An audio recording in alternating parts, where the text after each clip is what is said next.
So, Sam Houston, how many defensive backs to screw on the back of the defense? We're talking about it today as the state of Texas descends into frost. We will descend into the defensive backs, as I promised you at the end of the year. Hope you all are staying warm. This is the Bearkat Bites podcast. I am Fobs. Go ahead and tap in and dial in, subscribe, like, and share. The only independent media outlet covering Sam Houston football year round. We're going to sit here and talk about it. And if I wasn't here, I'd expect one of you guys to do it as well, because this is quite the fascinating program. Because remember, they just found some money, right? They just found a little bit of money, for some funds to kind of retain some of the athletes there. That's pretty interesting. That's pretty interesting to see and to think about, right? So make sure you help us and support what we do as well. Go ahead and buy us a Cat's Coffee. The link is in the description. That starts at just $2. $2 for supporting what we do here. So make sure you jump on into that. I'm not going to be here too long tonight, guys. We've got to go and get panic ready as well, just with everybody else. So I'm only going to hit on a couple of things here. Let me make sure I got some other stuff off here for my day job here. Good, we're all off there. Let me talk to you about the Sam Houston defensive backs. It's kind of where I wanted to start. Now, when these guys were getting signed, there was a lot of excitement, and it seemed to make sense, right? I mean, you lost Demon Allen, you lost Alonzo Edwards, who I didn't think was too great, but then you lost C.J. Brown, Cecil Powell. Some of these guys, they needed to be replaced, right? And then some names like Justin Cottrell came in, Jalen Jones, and then just more. Yeah, Marcus Borda, from the high school ranks. Had Cato June Jr. from the high school ranks out in Indiana. And it just became this thing where how many of these guys are they going to sign? If nothing else, I would say, I suppose depth won't be a problem. And I know they signed another one, Ishmael Atkins from Elon, another school from North Carolina that transferred relations there on that side of the ball, which is fine. But man, I really truly wonder. You got all these names. The question kind of becomes, how many of these guys can actually play? What do y'all think about that? How many of these guys can actually play? Get in here and sound off. Because I know it's the offseason when a lot of people are going to start talking about, kind of what these guys did at their old stops and things. That's fine. But how are they going to mesh and gel now? How are they going to play together? For me, I'm more worried about and thinking about the names that are already here. I'm already thinking about names like Braylon Wortham. I saw Joe Swin transferred out. He graded well for a game or two, but was not very consistent. The question for Sam Houston is going to be, can they find a consistently competitive rotation of defensive backs?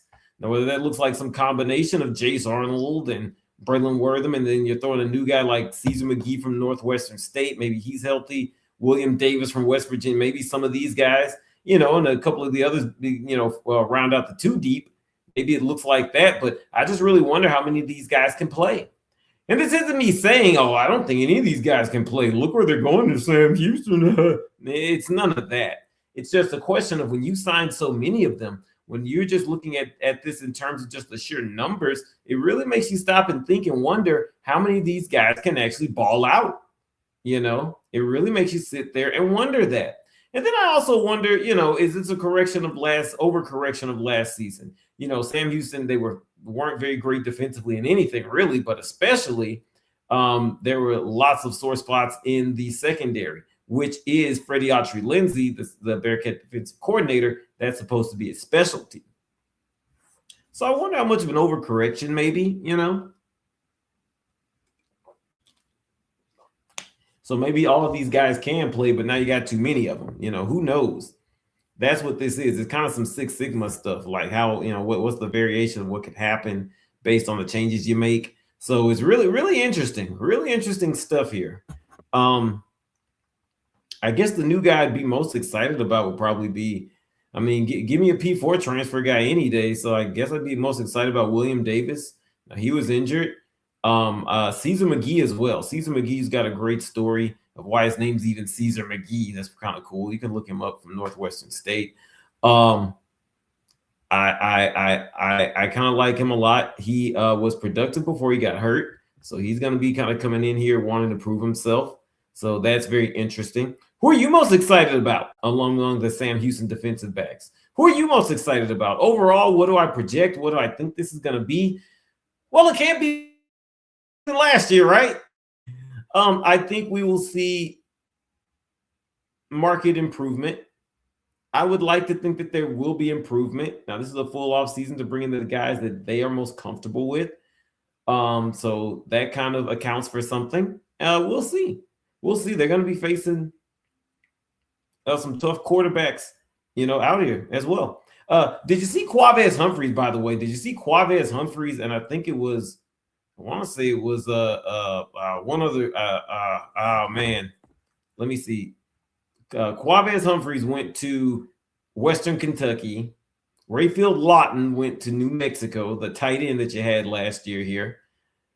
I believe Rhett Larson. I believe that is who ended up going to Western Kentucky as well. So you got a few Bearcats going in conference. You got a few Bearcats moving around in conference. How about that?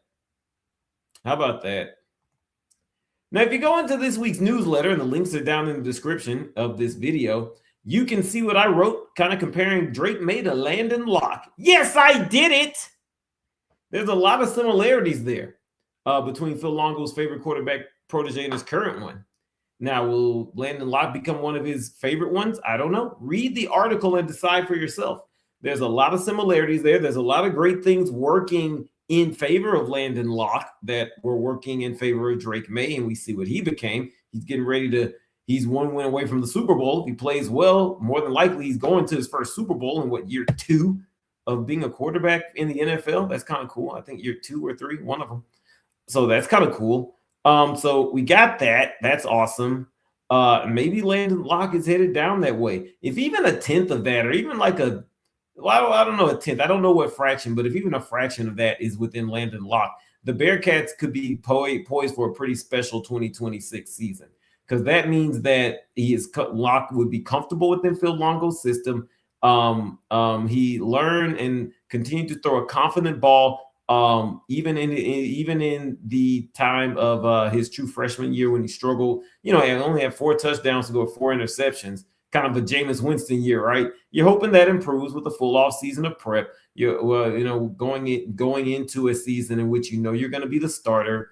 So that kind of it kind of dovetails with what Drake May did. He got a little bit of time, a lot less than Landon Locke did, but he got a little bit of time in his true freshman year, not enough to break his red shirt. Now Locke played he played 5 games, then broke his red shirt, right?